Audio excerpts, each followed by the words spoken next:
এটাই শেষ ভিডিও। অর্ণবের সাথে আসলে কি হয়েছিল আজ সব জানাবেন।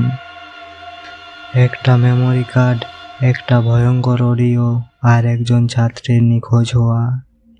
সবকিছুর পেছনে একটাই রহস্য লুকিয়েছিল।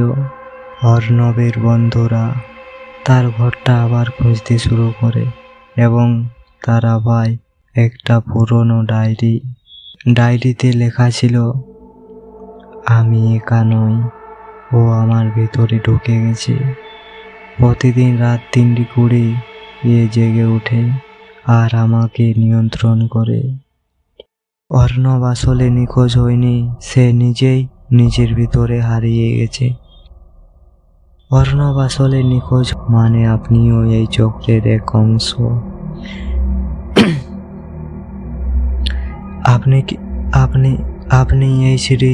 আপনি এই সিরিজের 3টি ভিডিও দেখেছেন, মানে আপনিও এখন সেই চক্রের অংশ। মেমোরি কার্ডটা আসলে একটা ফাঁদ। যে কেউ এই অডিও শুনে তার ভেতরেও সেই জিনিস ঢুকে পড়ে। আপনি কি এই সিরিজের 3টি ভিডিও দেখেছেন?